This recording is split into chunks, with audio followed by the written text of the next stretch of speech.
So, continuing our lecture regarding the conservation of the mass and energy in an open system and closed system,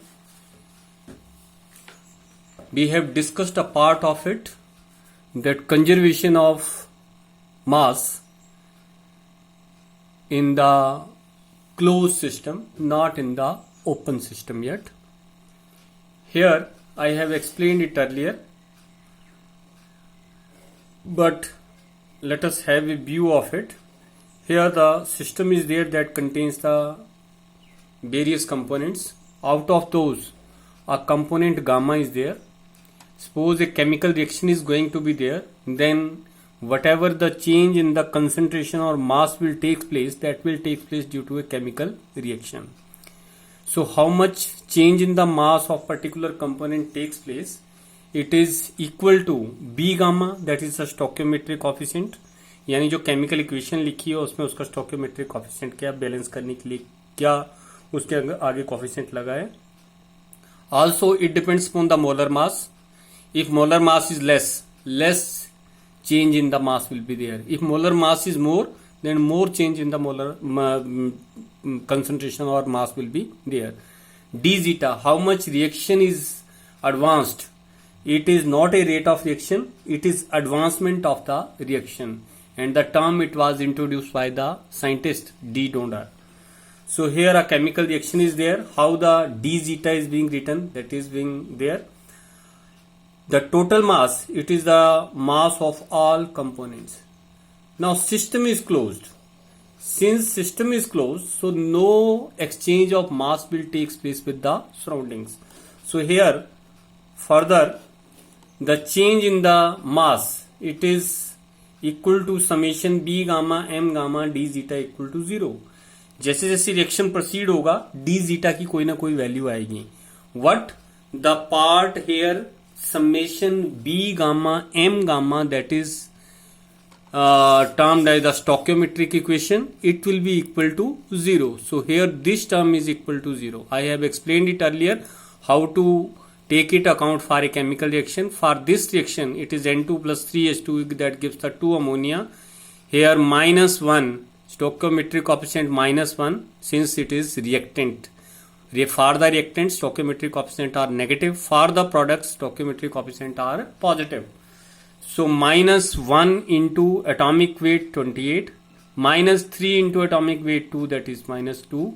So that becomes minus 34, 2 into 17, that becomes 34. So that is equal to 0. That is termed as the stoichiometric equation for the closed system. Now let us make the system open.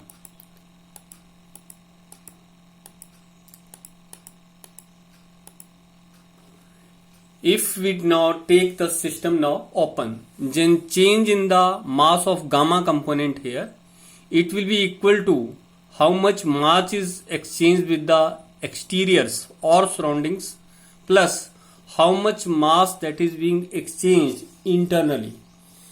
तो एक beaker है, beaker में chemical reaction हो रहा है. अब system पहले close system था, अब सिस्टम क्या हो गया, ओपन हो गया. ओपन का मतलब है मैटर जो है वो सराउंडिंग के साथ भी एक्सचेंज होगा. मैटर दो तरह से एक्सचेंज होगा. One, there will be a conversion of reactant into product, that is a internal change in the mass of the gamma component. As well as since system is open, if there are vapours there may be exchange with the surroundings also. So the change in the mass of the gamma component, it constitutes now how much mass is exchanged with the exterior or surrounding, how much mass is exchanged with the internally, that is the DIM gamma. Now a little earlier we discussed that when system is closed, then whole of the mass is exchanged internally. पीछे अभी discuss कर रहे थे हम कि अगर system close है तो क्लोज सिस्टम में जो है वो ये पार्ट, ये इंटरनल मास का एक्सचेंज हो रहा है. इंटरनल एक्सचेंज ऑफ मास कैसे हो सकता है? मान लो सोडियम क्लोराइड और सिल्वर नाइट्रेट का ही रिएक्शन है, तो उसमें एक्सचेंज होगी म्यूचुअल. नाइट्रेट सोडियम के साथ आ जाएगा, Cl नेगेटिव जो है क्या होगा, सिल्वर के साथ आ जाएगा. So there is a exchange of mass between the one component and two component. तो उसमें जो वो मास का एक्सचेंज इंटरनली हो रहा है, लेकिन इंटरनली जितनी भी मास होगी वो ओवरऑल टोटल मास उसकी कांस्टेंट रहेगी। बीकर के अंदर जितना मटेरियल आपने ले रखा है that will be constant. If it is constant then change in that internal change in the mass that will be equal to 0. So here this component which I have taken from the closed system part, it is B gamma, M gamma and D zeta are a little earlier being discussed. That part is equal to 0 because no change in the mass will take place internally. There is a exchange from one system to the or one phase to the another phase. So whatever the mass exchange of mass is there in the gamma component, it will be due to exchange with the surroundings, not with the internal, because internally the mass will be constant. So whatever change in the mass takes place, it is the external exchange, not the internal exchange. So this constitutes the portion conservation of mass for a closed system as well as for a open system. Now let us discuss conservation of energy. When we are discussing conservation of energy, obviously we are dealing with the enthalpy and the heat exchange processes. So there is exchange of heat between the surroundings, between the internal system. जब भी आपने irreversible thermodynamics discuss करनी है तो उसमें एक part आएगा, one part when it is exchange with the surrounding and one part then exchange is internal change. तो हमेशा दो पार्ट रहेंगे सिस्टम के, इंटरनल प्लस एक्सटर्नल। जब भी हम थर्मोडायनेमिक्स में डिस्कस करते थे तो उसमें इंटरनल कोई भी ज्यादा डिस्कशन नहीं होती थी, एक्सटर्नल डिस्कशन में वो मोस्टली रहती थी that a part of heat it is being exchange with the surroundings, not internal. लेकिन इसमें इंटरनल जो है वो डिस्कशन भी जो है वो जरूर आएगी। Now how the exchange of energy can takes place in the system. मान लो एक रिएक्शन जो है वो बीकर में रिएक्शन हो रहा है, उसमें जो एक्सचेंज ऑफ एनर्जी होगा, अगर एक सिस्टम ज्यादा टेम्परेचर है और दूसरे का सिस्टम का टेम्परेचर कम है, या जो दो कंपोनेंट आपने मिक्स करने हैं both are having different temperatures, then there will be exchange of temperature heat between the two components. So one exchange is that type. Another exchange may be that some matter is being transferred from the one part to the another part. Because of transfer of this, some heat is taken by that matter so that there is exchange of heat. That is the internal exchange. Listen again, क्या कहा मैंने? Internal exchange के लिए कि एक system का temperature ज्यादा, एक सिस्टम का टेम्परेचर कम है, दोनों को आप मिक्स कर रहे हो, then there may be a heat exchange between the two systems. Another may be possibility that some matter is transferred from the one part to the another part, so that whatever the matter is transferred, that matter takes some heat and it transferred to the another part. So that is again the internal exchange of heat. Another type of heat exchange can be there, that heat is exchanged with the surroundings if it is a open system. सो तीन तरह की heat exchange जो वो possible है। कितने तरह की? तीन तरह की। जब भी हम हीट एक्सचेंज की बात करेंगे या एनर्जी एक्सचेंज की बात करेंगे तो दो तरह की हीट एक्सचेंज हुई। एक, जब मैटर ट्रांसफर हो रहा है तो विद मैटर ट्रांसफर हो रही है हीट, और without matter transfer. It means the heat exchange contains two component, one component is with the matter and another component is without the matter, and third component it is with the surroundings. So dH by the complete differential it is given by this. Now this part is the part, it is dQ, because the first law is there that whatever is the heat supplied to the system it is utilized in changing some internal energy and in doing some pressure volume work. So that part can be written as d phi is equal to du plus pdv. इसको मैंने d phi determine ये put up किया है, जबकि usual thermodynamics में हम इसको क्या लिखते हैं? dq लिखते हैं। d phi का क्या मतलब होता है? जब dq है that means there is exchange of heat without matter. When it is with matter, दोनों पार्ट है उसमें, विदाउट मैटर और विद मैटर, तो उसको हम जो d phi लिखेंगे ना कि डी क्यू लिखेंगे। तो थोड़ा सा डिफरेंशिएशन है, किससे डिफरेंट कर रहा है उसको, किससे, जो यूजुअल थर्मोडायनेमिक्स में होती है। यूजुअल थर्मोडायनेमिक्स में मैटर के साथ जो एनर्जी ट्रांसफर हो रही है उसको कंसीडर नहीं करते हैं। यहां पर मैटर के साथ एनर्जी ट्रांसफर हो रही है वो भी कंसीडर हो रही है, विदाउट द मैटर भी कंसीडर हो रही है। That is why the word he is utilising d phi. So d h it becomes equal to D phi plus v d p. Now let us say there are two phases in the system. A phase 1 and phase 2 is there. So obviously the two phases they will have the different enthalpies. So for the phase 1 it is dH1 that is equal to D15 B1 dP1, and for the second similar relation can be written here. Now for the sake of convenience I make a supposition here that pressure in the second phase and pressure in the first phase both are equal and being taken as P, and summation of two volumes it is B2 plus B1 that is being taken as the V. When we do so, then total enthalpy change can be given as it is dH1 plus dH2, that will give D1 phi and D2 phi summation, and since P1 is equal to P2 equal to P, तो dP2 और dP1 की बजाय dP हो जाएगा, तो dP common आ जाएगा, और V2 plus B1 value आएगा, that will constitute V. So B into dP. So this equation becomes for the heat exchange it that is equal to DH. Now in the previous relation I wrote it as the D phi. क्या लिखा था मैंने यहां पर, इस word को D H is equal to D phi plus B dP, लेकिन इस इक्वेशन में जो डी फाई वाला है that is the heat exchange, so that can be conveniently may be written as the D Q. और डी क्यू वैसे तो मैंने कहा कि डिफ्रेंशिएट करना है इसको एक से और दूसरे से, लेकिन है क्या, ये हीट एक्सचेंज है, तो फॉर द टाइम बिंग हम इसको क्या लिख लेते हैं, डी क्यू लिख लेते हैं. So this dQ constitute the exchange of energy in the phase 1, exchange of heat in the phase 2. Since these terms are the phi terms, phi terms means they constitute energy or heat exchange with matter without matter. है part D phi, इसको लिखना है तो इसको D Q की बजाय D phi भी लिखा जा सकता है, D1 phi plus D2 phi, कोई उसमें कोई डिफरेंस नहीं है कि हाँ जी इसको डी क्यू लिखा है या डी फाई लिखा है, लेकिन फिर भी डिफरेंशिएशन दोनों पार्ट में है. So that is the heat exchange in the first part, heat exchange in the second part.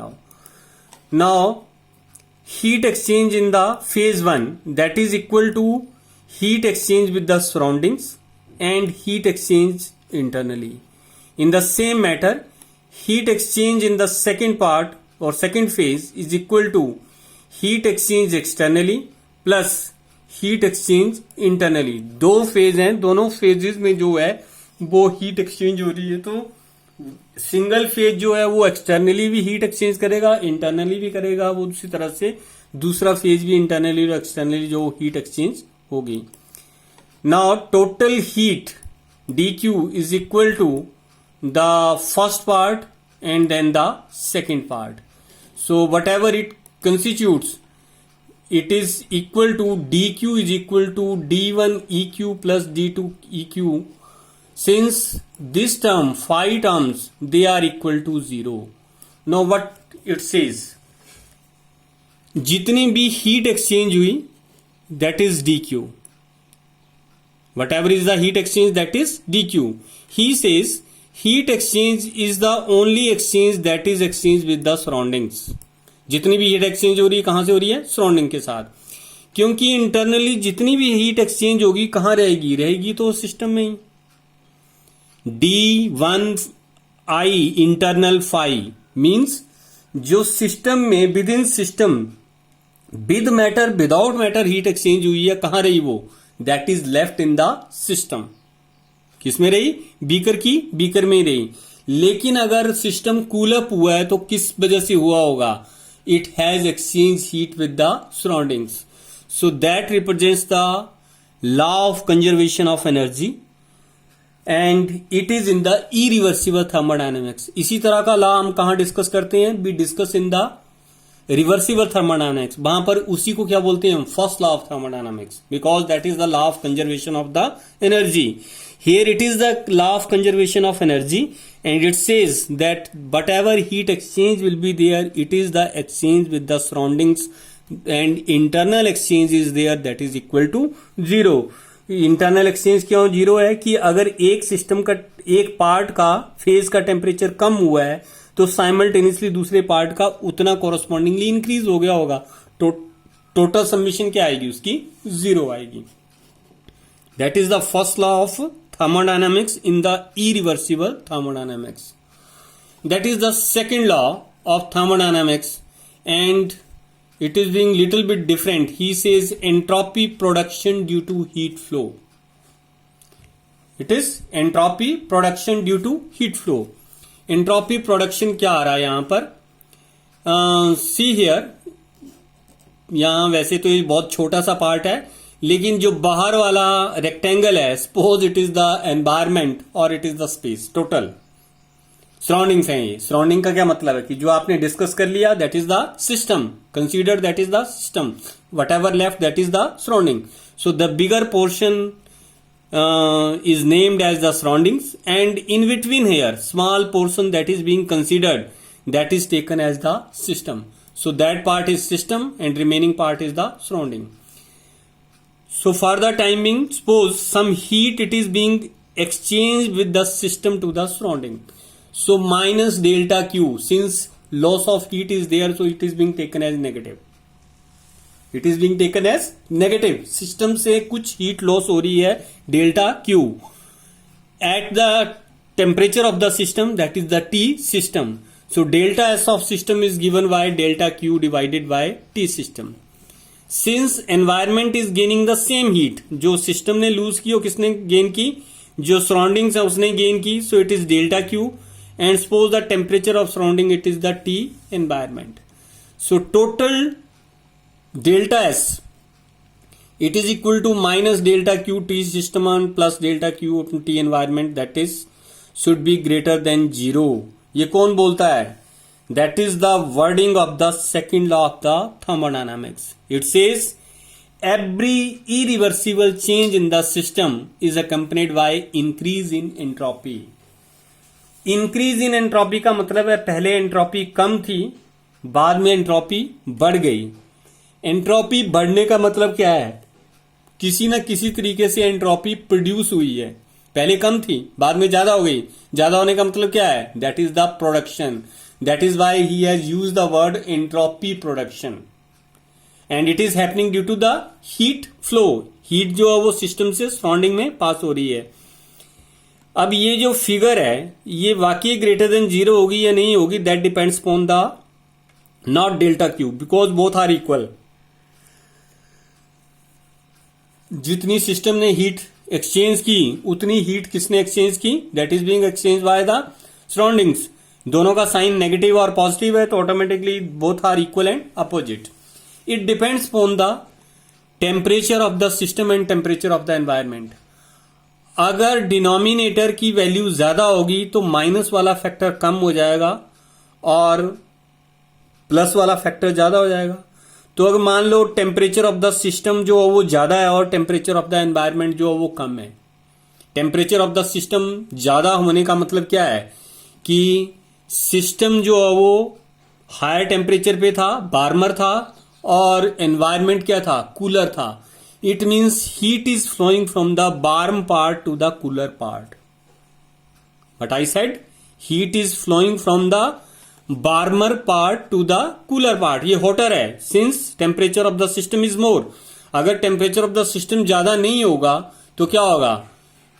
ये फैक्टर ज्यादा हो सकता है. नेगेटिव फैक्टर ज्यादा हो गया तो डेल्टा एस लेस देन 0 हो जाएगी. लेस देन 0 हो जाएगा तो क्या होगा?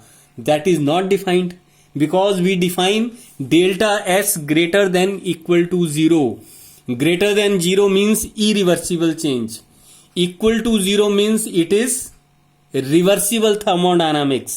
In that case both the system and the environment are having the same value of temperature. Denominator दोनों की वैल्यू क्या होगी, इक्वल होगी, तो उसमें डेल्टा एस क्या हो जाएगी, जीरो हो जाएगी.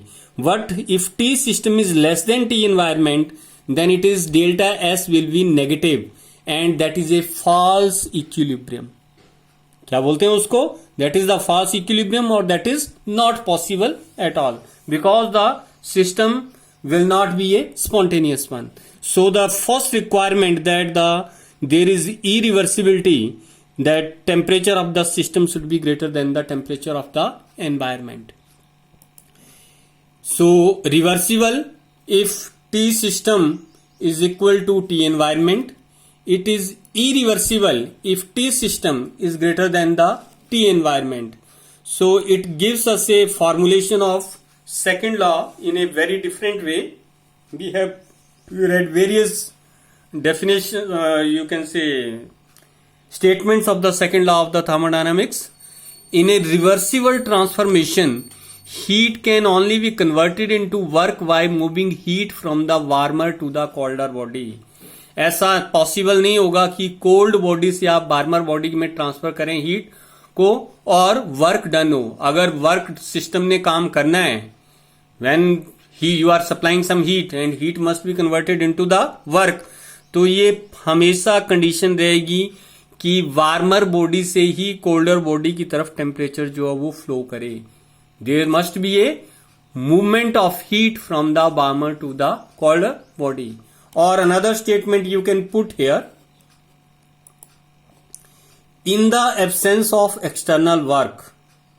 इसका उल्टा है ये, in the absence of external work, heat can only move from the warm to the cold body. ऐसा कभी नहीं होगा कि कोल्ड बॉडी से वार्म बॉडी की तरफ हीट जाएगी. कब तक, जब तक कोई एक्सटर्नल एजेंसी काम नहीं करती है, जब तक कोई एक्सटर्नल एजेंसी काम नहीं करती है. तो ये सेकेंड लॉ ऑफ थर्मोडायनामिक्स है.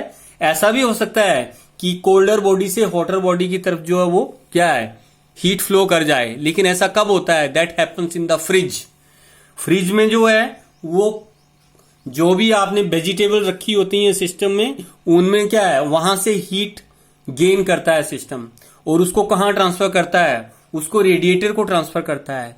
तो जो वहां वेजिटेबल्स रखी उनका टेम्परेचर ऑलरेडी कम है, रेडिएटर पे हाथ नहीं लगाया जा सकता, उसका टेम्परेचर ज्यादा होता है. So a system which is already present in the low temperature, you are gaining heat from that and transferring it to the but radiator which is at the higher temperature. It cannot happen until unless you are using the electricity. So if Q1 is the heat taken from the vegetables at a temperature T1, it is being transferred to the radiator which is at higher temperature